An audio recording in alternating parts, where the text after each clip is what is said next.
प्रणाम।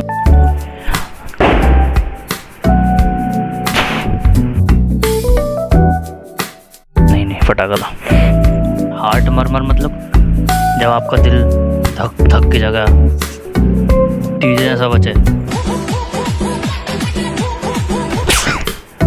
सॉरी, लोग सोच रहे होंगे ये क्या खा रहा है। ये बहुत महंगी चीज़ है, आप लोग इसको अफोर्ड नहीं कर सकते। ये सिर्फ रिच पीपल अफोर्ड कर सकते हैं। जैसे कि मैं बहुत अमीर हूँ, बहुत ज़्यादा अमीर हूँ, तो मुझे मेरे शरीर का ख्याल रखना पड़ता है। नहीं, झूठ बोल रहा है। तो भाई आज मैं लेकर आया हूँ आपके लिए पहली बार। मेरा मन हुआ आपको कुछ बता दूँ, क्या पता मेरे बताने से आपके दिल की धड़कन है अच्छी चलने लगे। ऐसा लग रहा है दिल गार्डन गार्डन हो रहा है, बहुत मजा आ रहा है यहाँ पे। अलसी, ठीक है, इसके बहुत सारे फायदे हैं। इसमें ओमेगा 3 होता है, फाइबर होते हैं और लॉट्स ऑफ गुड स्टफ,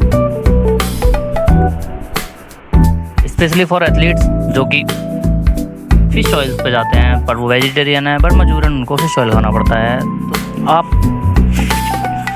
अलसी खा सकते हैं। Eat healthy, stay fit and also stay hydrated.